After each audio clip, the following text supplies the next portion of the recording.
गर्व से कहो कि हम हिंदू हैं और हम गर्व से कहते हैं कि हम हिंदी हैं। हिंदू का अर्थ मुगलों के नज़दीक मुस्लिम के अलावा अंग्रेजों के नज़दीक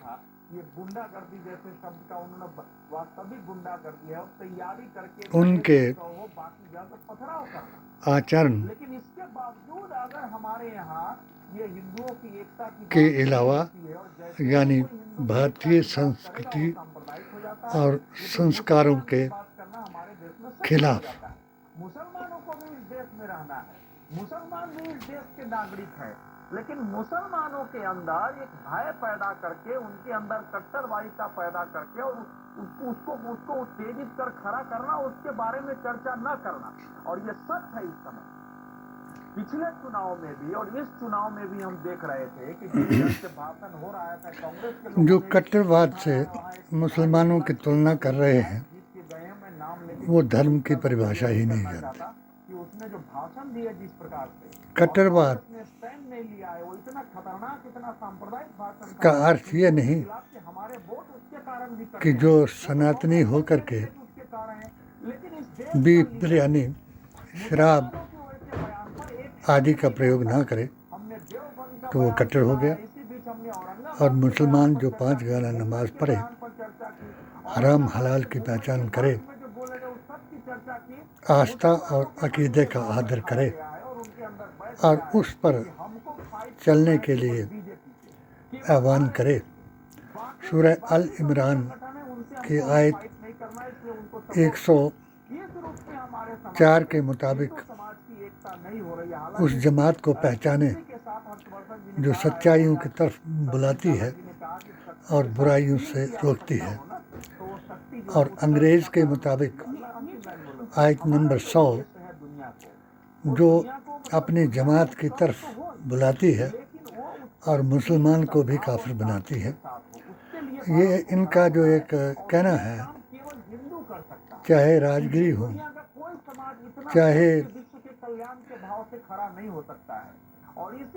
योगी हो और चाहे उनके सिर पर हाथ रखे हुए मोदी हो, जो हिंदू का अर्थ 1925 से 30 जनवरी 1948 तक बताते गए, जिनको सरदार पटेल जी ने बैन किया। जिस शब्द को भारतीय संविधान बनाने वाले डॉक्टर अंबेडकर ने विरोध किया कि हिंदू किसी धर्म का नाम नहीं है। आज अगर ये धर्म के नाम पर किसी पार्टी का प्रचार और प्रसार कर रहे हैं और धर्म के नाम पर सत्ता में आने के लिए 80-20 कर रहे हैं, तो उस पार्टी का नाम है बीजेपी, जो अपने आप को बताती है हम हिंदू हैं और गर्व से कहो हम हिंदू हैं। जो मुसलमान भारत माता की जय नहीं करता और उसका अर्थ नहीं जानता कि सबसे पहले भारत माता की जय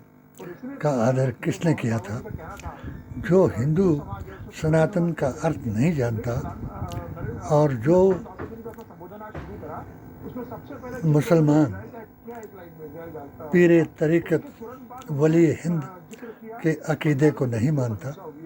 उसका कोई धर्म नहीं है। चाहे वो गर्व से कहे,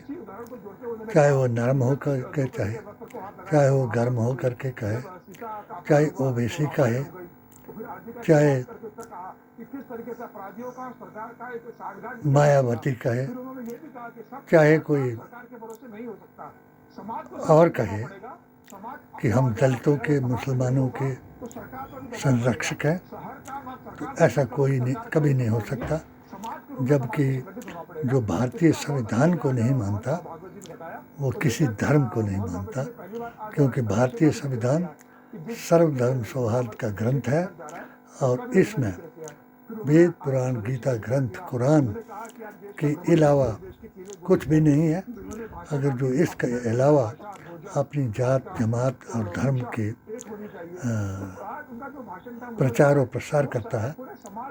वो धर्म की परिभाषा जानता ही नहीं। उन्होंने एक अपना संबोधन दिया है और उन्होंने कहा कि संघ के जो संसेवक है वो 5 बातों को लेकर समाज में जाने वाले जो उन्होंने कहा था। तो उसमें उन्होंने कहा सामाजिक सद्भावना का जिक्र किया, प्रबोधन का जिक्र किया, पर्यावरण का जिक्र किया। एक तरफ से ये सामाजिक सद्भावना नहीं होगी ना, समाज में तो सभी धर्म के लोग रह रहे हैं। जब मैंने लेकिन अगर सबके धर्म में जाति के राम मंदिर के पक्ष में तो फिर ये सद्भावना कैसे पैदा होगी? पहले तो खुद ही जाति में बात एक करते और फिर कहते हैं कि सामाजिक समरसता इंटरव्यू चाहिए। ये बड़ा ही HPNR के राजेश सूर्यवंशी को दिया। वेदांती जी महाराज, इंद्रेश जी RSS वाले और हिंदुत्व वाले मोहन भागवत जी को संविधान के आर्टिकल 25 और कुरान की आयत 62 सूरह निसा के ऊपर वक्तव्य दिया तो उन्हीं लोगों ने मेरा विरोध किया जो धर्म की परिभाषा नहीं जानते थे और सिर्फ पार्टी के नाम पर ही अपने आप को हिंदू और मुसलमान मानते थे।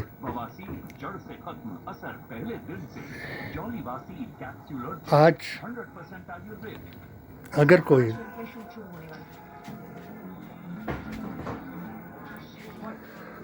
धर्म की परिभाषा जानना चाहे और जात जमात और धर्म के नाम पर संविधान को पहचानना चाहे तो वो HHAQ को सब्सक्राइब करे या भविष्य पुराण हालात हाजरा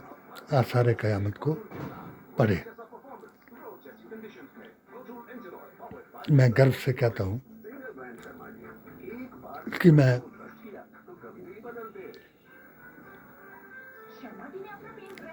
हिंदी हूँ, मुल्क हिंद हमारा है, ये सर्वधर्म सौहार्द की वाटिका है, इसलिए ये हमको जान से प्यारा है। अगर इंडिया टीवी ऐसी जो बहसें कराता है तो जब मैं उस वक्त इनको बार बार निवेदन किया कि जो तुम्हारा एजेंडा है, जिस एजेंडे को बीजेपी के और RSS के जिस एजेंडे को आप चलाना चाहते हो तो वो तुमसे चल नहीं पाएगा, क्योंकि मैं इन 3 लोगों का जिनका मैंने नाम लिया, वेदांती जी महाराज, इंद्रेश जी और मोहन भागवत का, तो अगर भारतीय संस्कृति और संस्कारों के मुताबिक और सनातन धर्म के मुताबिक मैं इनकी बातों से पूर्णतः सही हूँ, जब इनको गौरसेवादियों की बू लग जाती है तो तब मैं इनसे सवाल किए 7 सूत्रीय पिटीशन के जरिए, मगर अमित शाह ने जवाब जरूर दिए, मगर किसी अधिकारी, कर्मचारी, दुराचारी और इनके भक्त जो हैं, अंध भक्त जिनको कहा जाता है, उन्होंने इसको गिदड़ परवाना बताया। और उसके बाद मैंने भारतीय संविधान, कुरान और नबी की जुबान से 14 फतवे लिख करके इन तीनों विंगों को बताया और अपने ये जो मुसलमान जात जमात और धर्म के नाम पर जमातों में बटे हैं उनको भी समझाया कि जब तक कोई अपने अकीदे को दुरुस्त नहीं करता तब तक वो मुसलमान नहीं हो सकता, और जो आस्थाहीन है वो कभी सनातनी नहीं हो सकता। यानी कि मंदिर में लड्डू में जो चीज़ डालना वही डाली गई जिस चीज़ ने हिंदू मुसलमान उस वक्त भी शनाख्त कराया कि हिंदू मुसलमान कौन है और सनातनी और इस्लामी कौन है, जब जफर ने कारतूस बना करके भारतीय संस्कृति संस्कारों का अंग्रेज़ों के खिलाफ बिगुल बजाया। महात्मा गांधी ने बताया कि अगर हम आज़ादी की जंग से मुसलमानों को अलग रखें तो भारत कभी आज़ाद नहीं हो सकता, और जब आज़ाद हो गया तो जब जिन्नावादी, उग्रवादी, आतंकवादी, फसादी, लव जिहादी को आप जैसे बीजेपी ने प्रोत्साहित किया, इनको जब तक इनको प्रोत्साहित करेंगे तब तक कभी हिंदू राष्ट्र बन नहीं सकता, और हिंदू राष्ट्र बनेगा भी नहीं। सनातन और राम राज्य लाने का जो सपना महात्मा गांधी का था, 4 यारों के तरीके पर था, उसको इन्होंने सनातन की हत्या नहीं, राष्ट्रपिता की हत्या करके सबको गोरसेवादी जैसे राष्ट्रवादी बता दिया, और जो इनकी अतायत न करे उसको उग्रवादी, फसादी और देशद्रोही बता करके उसके ऊपर उसका उत्पीड़न किया, जिसको मैं आज भी भुगत रहा हूँ और शहादत का इंतज़ार किए जा रहा हूँ। जय हिंद, जय भारत।